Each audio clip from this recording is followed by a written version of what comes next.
विद्यार्थियों, सुप्रभात। Deoria senior secondary के ऑनलाइन कक्षा में आप सभी का स्वागत है। विद्यार्थियों, पिछले व्याख्यान में हम सभी ने कबीर का जो पहला शब्द था उसका अध्ययन किया, जिसमें कबीरदास जी ने अहंकार को त्याग करके ईश्वर प्राप्ति के लिए बताया कि व्यक्ति यदि अहंकार में रहेगा तो इसे ईश्वर प्राप्त नहीं हो सकता। उसमें कबीरदास ने बताया कि ईश्वर की सर्वव्यापकता हर कण में है, ईश्वर कण कण में व्याप्त है। इस तरह से कबीरदास ने बताया कि मनुष्य मंदिरों, मस्जिदों और देवालयों में यदि ईश्वर को खोजता है तो उसे ईश्वर प्राप्त होने वाला नहीं है। न ही ईश्वर योग वैराग्य और न ही योग साधना में, पूजा जप तप, इन सब में ईश्वर की प्राप्ति संभव नहीं है। कबीरदास ने कहा कि सच्चे मन से जो साधक ईश्वर को खोजता है तो उसे सहज भाव से ही ईश्वर प्राप्त हो जाता है। अहंकार से रहित होकर के सच्चे मन से ईश्वर का भजन करना, उसी में ही ईश्वर का साक्षात्कार संभव है।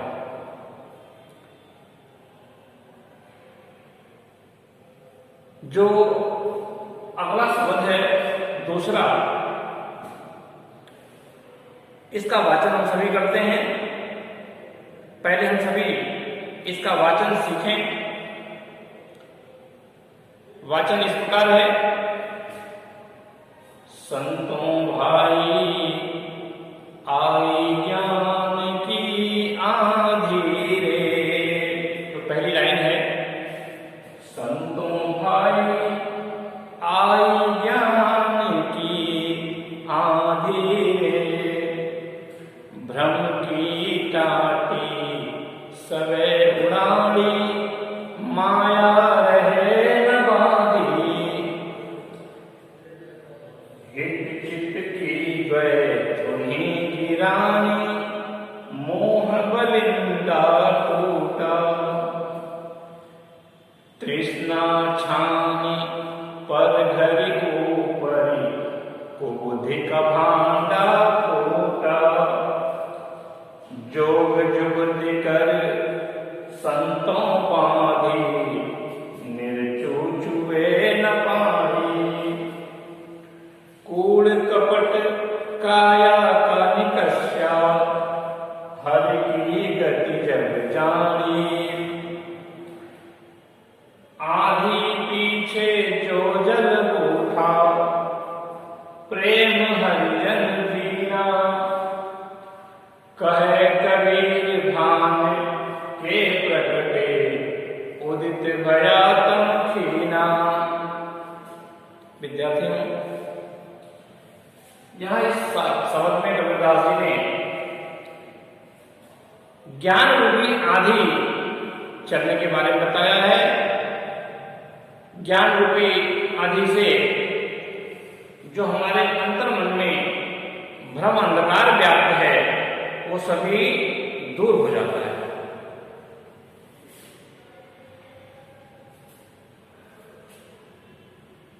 भ्रम की टाटी, टाटी मतलब है पर्दा।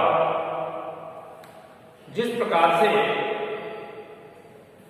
माया है बाधी कि संसार में व्यक्ति जो है सांसारिक बंधनों में, मोह माया में उलझा हुआ है, बंधा हुआ है। कबीरदास जी कहते हैं कि संतों भाई आई ज्ञान की आधी रे। हे सज्जन व्यक्तियों, हे संतों, हे मनुष्य, ज्ञान रूपी आधी चल रही है। जैसे आधी आने से जो छप्पर होता है, उस छप्पर जो घास फूस, छप्पर का मतलब है घास फूस से बना हुआ, रहने के लिए जो जगह है। तो भ्रम की कांटी सबे उड़ारी माया रहे न बाधी, कि ज्ञान रूपी आंधी के आने से भ्रम रूपी जो पर्दा हमारे मन पर पड़ा हुआ है वो सभी उड़ गया और मनुष्य सांसारिक बंधनों से मुक्त हो गया। भ्रम की टाटी सबे उड़ारी माया रहे न बाधी, कि जो मनुष्य सांसारिक बंधनों में बंधा हुआ है वो ज्ञान रूपी आंधी के आने से सांसारिक बंधनों से मुक्त हो गया। हित चित्त जो है ये मन की दो भावनाएं हैं, जिसमें विषयाशक्ति और बाह्य आचार्य। हित चित्त की द्वय का मतलब है दो, थोनी का मतलब है जिस पर वो एक लकड़ी है, जिस पर वो आधार है, जिस पर छप्पर टिका होता है। थोनी एक लकड़ी जिस पर छप्पर टिका होता है, जो सहारा दिया जाता है छप्पर को रोकने के लिए, उसे थोनी कहते हैं। मुंह बलिंदा टूटा, यहाँ पर छप्पर को रोकने के लिए, छप्पर को आधार देने के लिए एक मजबूत लकड़ी बल्ली, बलिंदा का मतलब है बल्ली, जिस पर वो छप्पर ठहरा होता है उसे बलिंदा कहते हैं। तो कबीरदास जी कहते हैं कि हित चित्त की द्वय थोनी के रानी, जो विषय शक्ति और बाह्य आचार की थोनी है वो सब ज्ञान रूपी आदि से गिर करके तितर बितर हो गए। मुंह बलिंदा टूटा, और मुंह रूपे जो बल्ली है वो टूट करके बिखर गया। तृष्णा छान, तृष्णा बोलता है इच्छा, तृष्णा छान पर घर ऊपर, तृष्णा छान, छान मतलब छप्पर।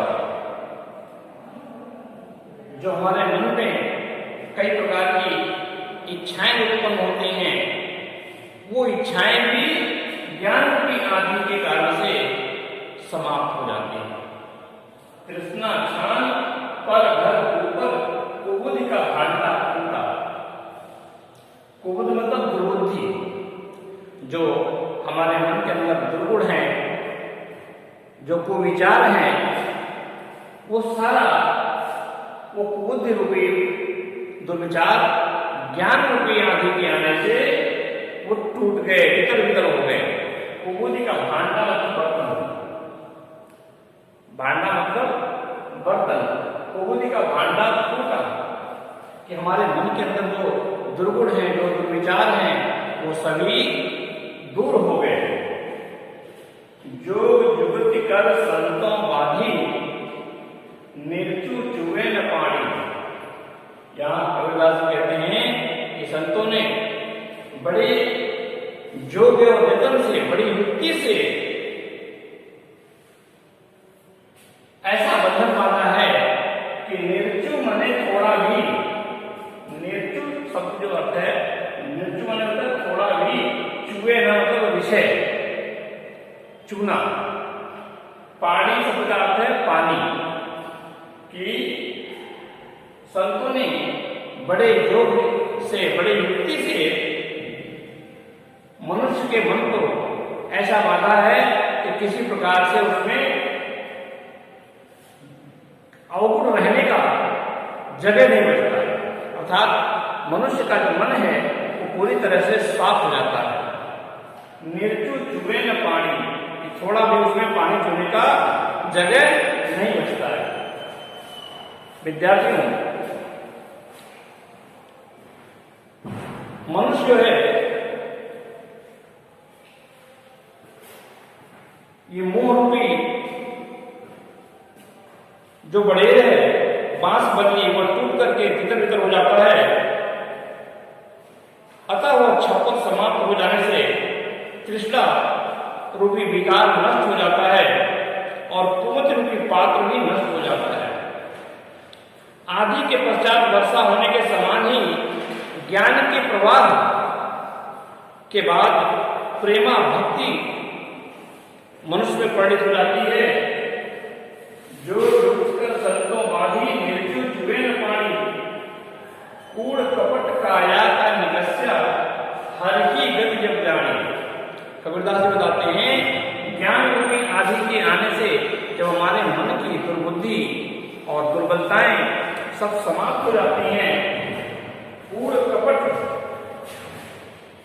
कपट हमारे हृदय में, हमारे मन में जो छल कपट है वो सब दुर्गुण समाप्त हो जाते हैं। हर की गति जब जानी, जब ईश्वर की भक्ति के बारे में जाना, ईश्वर का साक्षात्कार हुआ, ईश्वर के बारे में जब ज्ञान प्राप्त हुआ, तो हमारे हृदय से जो दुर्बलताएं हैं, जो दुर्गुण हैं, वो सब समाप्त हो गए। आदि पीछे जो जल बूढ़ा का मतलब वर्षा, आदि के पश्चात ज्ञान रूपी आदि के बाद जो आनंद रूपी जल प्राप्त हुआ, प्रेम हरिजन बिना, ईश्वर की भक्ति में व्यक्ति सराबोर हो गया, ईश्वर में लीन हो गया। प्रेम हरिजन बिना, यानी जो व्यक्ति ईश्वर की भक्ति में लीन था वो पूरी तरह भक्ति में हो गया और आनंदित हो गया। कहे कबीर धाम के प्रगटे उदित भया पलकीना। कबीरदास कहते हैं जिस प्रकार सूर्य के उदित होने से, सूर्य के उदित का मतलब है प्रकाशित होना, उदय होना। कबीरदास कहते हैं कि धाम का अर्थ है सूर्य। कबीरदास कहते हैं जिस प्रकार सूर्य के उदय होने से अंधकार समाप्त हो जाता है, या तम माने अंधकार, खीना मतलब छेड़ हो जाना, खीना का अर्थ है छेड़ हो जाना।